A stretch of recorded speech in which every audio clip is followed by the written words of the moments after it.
धारा 370 और 35 से चल रहे थे कि जो नागरिक, जो वाल्मीकि समाज के नागरिक हैं, उनके अधिकारों का हनन हो रहा था। मैंने BALLB में एडमिशन लिया है और मेरा ड्रीम ये है कि मैं जुडिशरी क्रैक करूं। जी, ऑल द बेस्ट इसके लिए। For the development of the Valmiki Samaj, for the वेक्स Pakistani refugees, for the Gokha Samaj and for the women rights which have been now given to all these people after the abrogation of the Article 370 and 35A. तब आपको समझ आएगा कि वो किस तरीके का दर्द था कि आप इस जगह में रहते हैं, यहीं आप पैदा हुए, आपकी कई पीढ़ियां यहाँ पैदा हुई, लेकिन आपको असेंबली इलेक्शन में वोट देने का अधिकार नहीं था। जी नमस्कार मैम, ये पहली बार है कि जब हम 67 ईयर एगो, पहले हम 1957 में हमें पंजाब से लाया गया था और 67 ईयर बीत गए कि आज हमें वोटिंग राइट मिला है, और वो भी केंद्र सरकार में कोई ऐसी सरकार आई है जो गरीबों का भला चाहती है, जो दलितों के लिए उत्थान के लिए काम करती है। तो मतलब कि 7 पीढ़ियाँ खप गई, हमारे बुजुर्ग चले गए इस धरती से, जब लंबी लंबी कतारें देते थे वो अपने असेंबली चुनाव में लगी हुई, क्योंकि हम लोग वो हैं सफाई कर्मचारी समाज जो पूरा साफ सफाई करके स्वच्छ वातावरण दे के उस प्रोग्राम को स्टार्ट तो करते थे। इलेक्शन को चुनाव डलने हैं तो उसकी साफ सफाई सारा प्रबंध हम करते थे, लेकिन हम वहाँ वोट नहीं डाल सकते थे।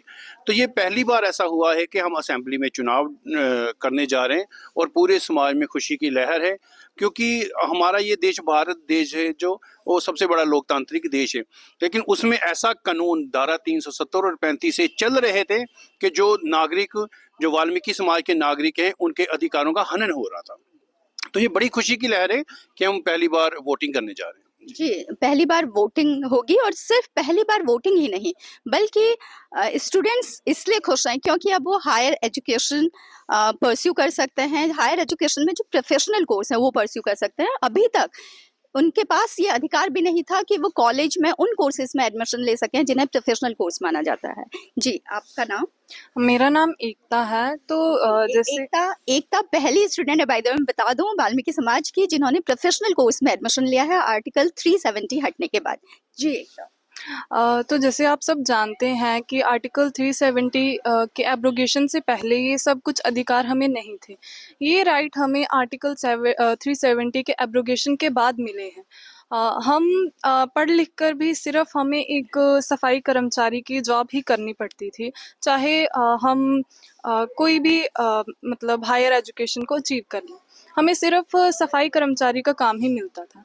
लेकिन थैंकफुल हैं हम बीजेपी गवर्नमेंट के कि उन्होंने हमें ये मौका दिया कि हम भी अपने ड्रीम्स को फुलफिल कर पाएँ, और 370 एब्रोगेट करके हमें बहुत बड़ा तोहफा दिया है, और हम आगे अपने जो भी हमारे ड्रीम्स हैं उनको पूरा कर रहे हैं, पढ़ लिख रहे हैं हमारे बच्चे, और वो नेशन बिल्डिंग में भी योगदान दे रहे हैं। एकता, आपने किस में एडमिशन लिया है और अभी क्या आप पढ़ाई कर रहे हैं और आगे की क्या आपकी प्लानिंग है?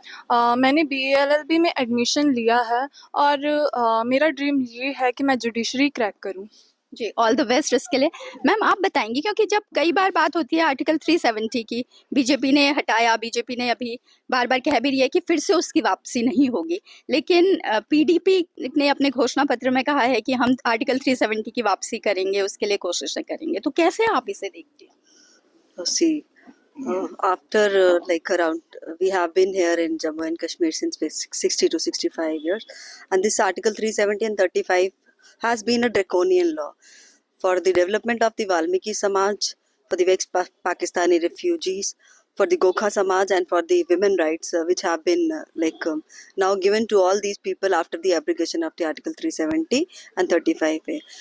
The manifestos which are being given by the PDP, whether the NC and National Conference and Congress hand in hand, they are not up to the mark according to Valmiki Samaj and the Gorkha Samaj. Rather, I would say again already a mass violation of the human rights have been done in the state of J&K before 2019 5th August.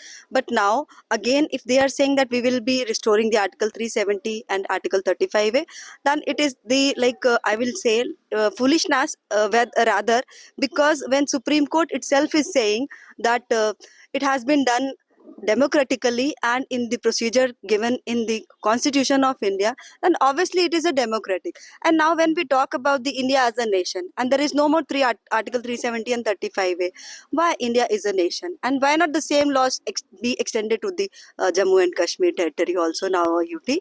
And we are not happy, and rather it is not justified also, it is unjustified, it is impartial, it is discriminatory if they are talking about the repealation of the Article 370 and 35A. आपका नाम?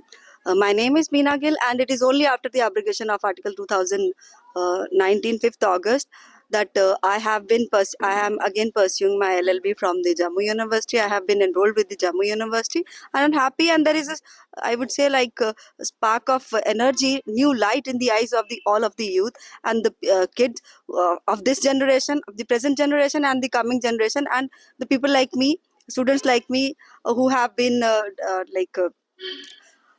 putting their careers on hold just due to the Article 370, and now we have a chance to again pursue our dreams and fulfill. जी, जैसा मीना बता रही हैं कि उन्होंने अब LLB में एडमिशन लिया है, जो पहले मुमकिन नहीं था। प्रोफेशनल कोर्स में एडमिशन नहीं ले सकते थे, और सिर्फ एडमिशन की ही बात नहीं, सरकारी जॉब के लिए आप अप्लाई नहीं कर सकते थे।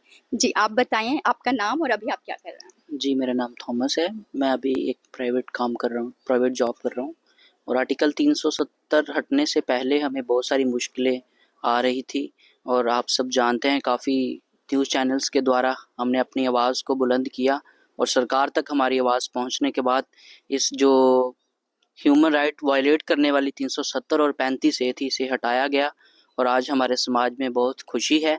और हम धन्यवाद करते हैं बीजेपी गवर्नमेंट का और मोदी सरकार का धन्यवाद करते हैं, जिन्होंने ऐसी काले कानून को ख़त्म किया, और हमें पहली बार असेंबली इलेक्शन में वोट कास्ट करने के लिए हम जाएंगे, और हमारे पूरे समाज में इसको लेकर बड़ी खुशी है। थॉमस, अभी आपने बताया था कि आप प्राइवेट जॉब कर रहे हैं, तो अब सरकारी जॉब के लिए आप अप्लाई कर सकते हैं, क्या प्लानिंग है, क्या सोचा है? जी, अभी मैंने सोचा है कि मैम आने वाले दिनों में पटवारी की पोस्टें जो है एडवर्टाइज होंगी, और एडवांस में मैंने उसके लिए तैयारी शुरू कर दी है, जो इससे पहले 2019 से पहले हम सोच भी नहीं सकते थे। जी, तो सरकारी नौकरी की तैयारी और प्रोफेशनल कोर्स में एडमिशन। मैम, सर आपका नाम और ये यशपाल सोत्रा। क्या करते हैं आप? मैं म्युनिसिपल कॉर्पोरेशन में हूँ।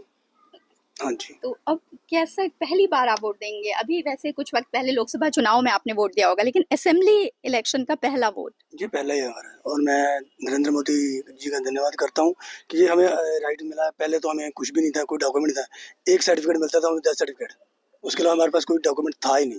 जहाँ स्कूल पढ़ते थे वो मिल जाता था, जहाँ 10 सर्टिफिकेट मिलता था, इसके अलावा डॉक्यूमेंट कोई था। अब हमारे वोट राइट्स है और डोमिसाइल है, शेड्यूल कास्ट भी है, सब कुछ है, और नौकरी के लिए हम अप्लाई कर सकते हैं। आने वाली जनरेशन है वो अप्लाई कर सकती है। मैं तो आगे बढ़ सकता हूँ, सेंट्री इंस्पेक्टर भी बन सकता हूँ, सिलेक्शन ग्रेड सुपरवाइजर भी बन सकता हूँ। वो पहले नहीं था, पहले सफाई कर्मचारी भर्ती होता, सफाई कर्मचारी ही मर जाता था, लेकिन अब मैं सेंट्री इंस्पेक्टर भी बन सकता हूँ, सिलेक्शन ग्रेड सुपरवाइजर भी बन सकता हूँ। मेरी पढ़ाई के हिसाब से मैं, जो भेदभाव लगता था आपको पहले, अब है बराबरी, अब पूरा हक आपको अब पूरा हक है। गर्व से जी रहे हैं हम, एकदम गर्व है, जीने के लिए अच्छा महसूस हो रहा है कि हम कहाँ निकलते, पहले निकलते थे तो गुलामी से महसूस होती है कि यार हम अलग हैं, जम्मू कश्मीर के एक हिस्सा नहीं है हम। तो अब हमें 70 साल के बाद हमें जाके हमारी पीढ़ियाँ दर पीढ़ियाँ जो खज्जल हो गई है, दशा और दिशा दोनों खराब थी, तो अब हर हाल में जितना भी है, जो भी है, अच्छा महसूस हो रहा है, बच्चों के लिए, अपने लिए भी। जी, जो पहले अपने ही मुल्क में, अपनी ही जमीन में गुलामी सा लगता था, भेदभाव लगता था, लेकिन अब बराबरी है, गर्व से जी सकते हैं, सारे अधिकार ले सकते हैं। इस वक्त मैं इन लोगों से बात कर रही हूँ, ये वाल्मीकि मंदिर है यहाँ का, उसके सामने हम लोग बैठे हुए हैं, यहाँ पे हम लोग बात कर रहे हैं। और जो ये कॉन्स्टिट्यूंसी आती है, बाहू विधानसभा पड़ती है जम्मू कश्मीर विधानसभा की 90 सीट में से एक सीट है बाहू विधानसभा, और ज़्यादा बड़ी संख्या में वाल्मीकि समाज के लोग विधानसभा में रहते हैं, तो जाहिर तौर पर चुनाव के नतीजे तो प्रभावित ये करेंगे ही। पूनम पांडे, जम्मू से, नवभारत टाइम्स के लिए।